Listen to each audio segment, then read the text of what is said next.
Hey, what's up, everybody? Welcome to the Yanbar podcast. My name is Bryan Barcelo, host of this episode. I know. Supposed to seen you guys about a week ago. Had some issues here. Ain't gonna give you excuses, just reasons. Technical difficulties.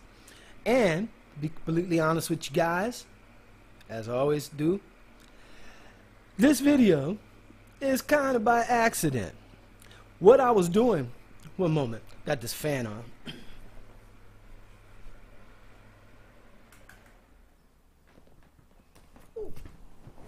Hotter than a mother, not complaining. Your boy is a winter baby. I like the snow. Anyhow, what I was saying and stuff, actually what I came on here to do was to set up the live feed. That's something I never did before. All the videos that we've done, all the podcasts that I've done so far have been recorded. And I did that for a couple reasons. One, I didn't know how to do the live streaming stuff and really didn't have the good equipment for it. And two, I wanted to edit the videos just in case there was some things in there that needed to be taken out and stuff. So anywho, while we're here together, let's kick it for a little bit. No interview today. Remember in the title, Yanbar Podcast, interviews and talks. And that's what we're going to have today, a talk. It's going to be a little bit of a one-sided conversation because I can't hear you. Well, at least not yet. Be sure to leave some comments. Now, I know what you guys want to talk about. That's right. The police shooting black folks. Or just white folks shooting black folks, period.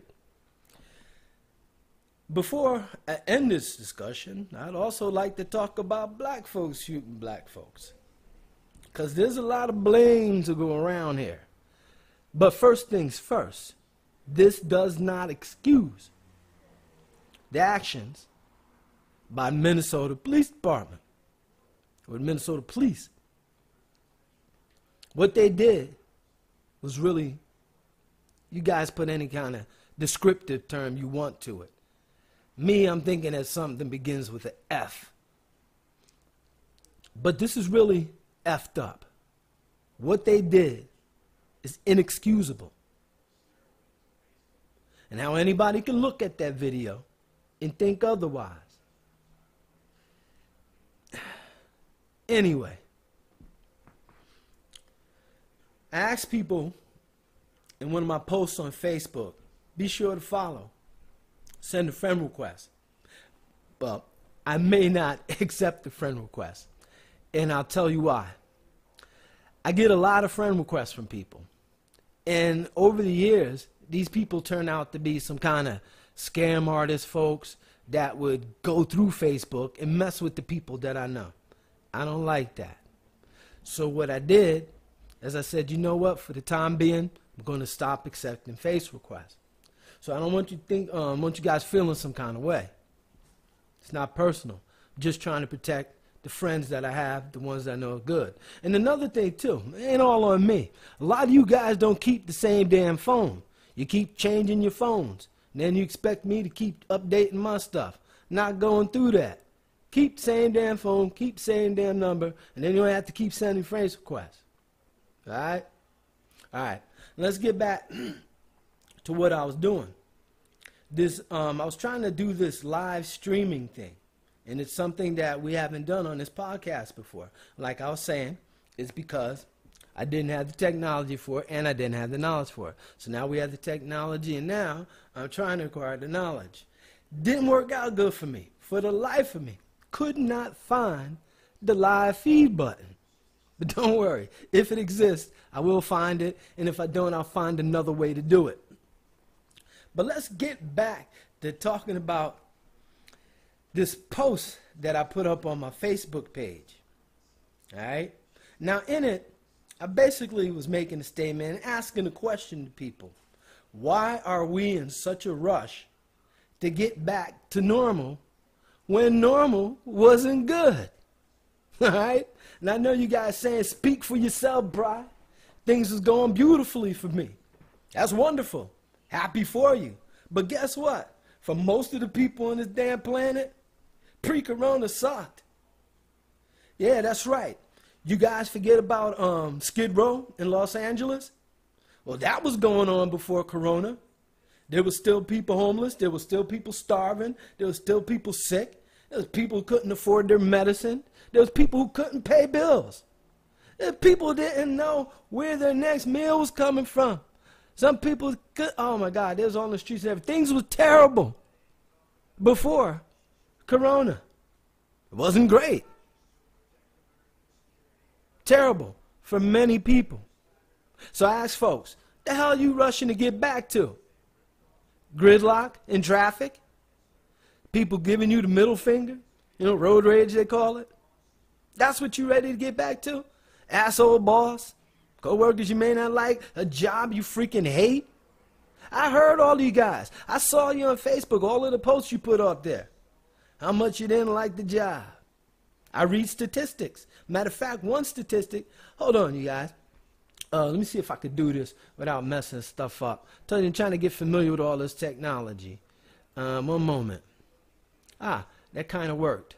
Let's see the statistics. I'm going to bring them up for you and stuff, right? Let's see. Job satisfaction. How many of y'all out there really liked your job? The one that you just rushing, just dying to get back to. Hold on. Let's see how many of y'all actually liked your jobs according to this poll. One moment. I'm a slow typer.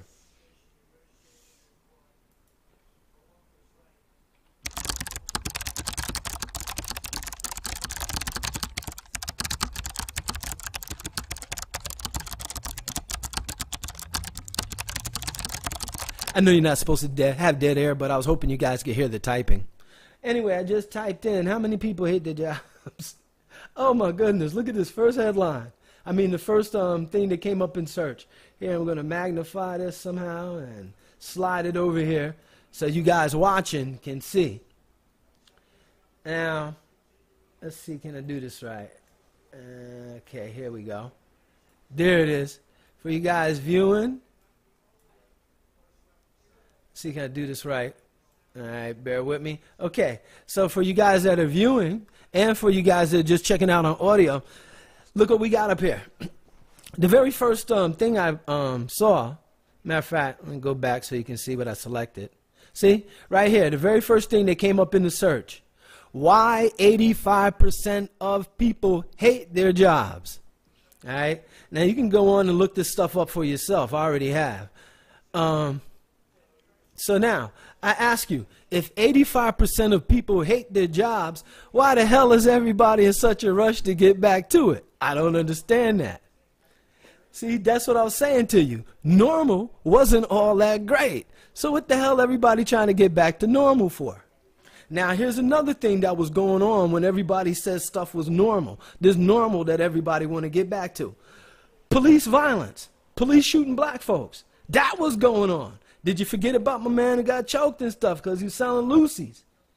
That kind of stuff was going on before Corona. So you guys are in a rush to get back to this. And you know what? It seems like you were chomping at the bits. Because as soon as this thing got over, a man got shot. A black man was shot by some white folks while he was jogging down the street. All right? Soon as things start to get back to quote unquote normal, you got a police officer in Minnesota with his knees on a black man's neck. Now you see what I'm saying? Things weren't great. Normal was not good for many people. So that's why I put the post up on Facebook, on my personal Facebook page. I asked you, why are you in such a rush to get back to normal when normal wasn't good? Since we're talking about normal, there was another storm. I know you guys saw it on the news. Flood. Devastating. And I know a lot of you guys out there saw my podcast when I interviewed the owner, I think her name was Glenda, the owner of AI Geodesic Domes. She builds a house that is damn near indestructible. These houses are known to survive. Not just withstand, but to survive. 220 mile per hour winds. You could throw the toughest storm you got at them, and these things will still be there. Still be in one piece. Excuse me, they'll still be in one piece. But these conventional houses that we build out of wood, You've seen the video. You may have even lived or survived storms. Lived in places where they have storms, survived the storm. You see these houses all strewn across the place, broken up into 1,000 pieces. And then you got the people, they stand there time after time talking about we're going to rebuild. But do they put up a house that's stronger? Something like a geodesic dome? Do they put up a house that's been proven to withstand tornadoes and hurricanes? No, they do not. They put up the same damn flimsy house that got blown down the first time. Now I ask you, does that make any sense? See, these are the things that we call normal. So that's why I posted on my Facebook page, why are we in such a rush to get back to normal when normal wasn't good? Anyway, like I said, this was a spontaneous podcast because I really got on here to do some preparation so that we can get to some other guests. And believe me, I got some great guests on store. We got this man in Italy. He looks like, I don't know if you guys remember the movie The Crow. I think that was Bruce Lee's son. Well, anyway, this guy is like a resurrection of the Crow. And he does these shows, if I have this straight, because here's another thing. The man only speaks in Italian. So far, and I don't speak Italian. So far, we've been trying to communicate. So a lot of stuff, should I say, got lost in translation or the lack of translation. But anyway, I think I got this figured out, how we can get an interview with this man. Another guy we got, a man JP, a.k.a. Dirty Moses. He's got a new album out. Lots of our previous podcast guests, they're doing big things. Plus, I want to talk to all of these guys and find out what did they do during the corona thing since they couldn't get out there and perform. Another guest, matter of fact, we have several guests that we have lined up with Artist Biz Solutions people, the folks from Japan. They got tons of artists from all over the world that we would like to speak with and that they told us we can speak with and that they're actually anxious to be on the podcast. So just as soon as I get my little feeble mind wrapped around all this technology and stuff, we're going to be coming at you hard, bigger and better than ever, and more regularly. So I thank each and every one of you for putting up with me. And I also remind each and every one of you to check out my previous Yanbar podcast guests. And to always remember that the Yanbar podcast is the place where you make it happen. Peace.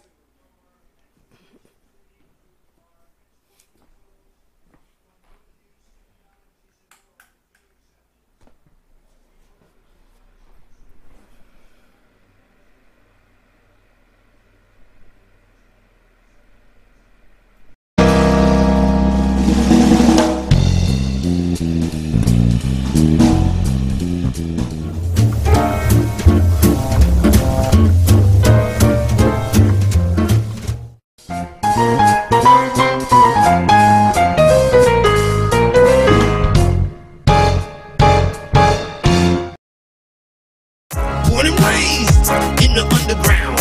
Now I'm up here flying all around. When you're looking for something cool, you can hang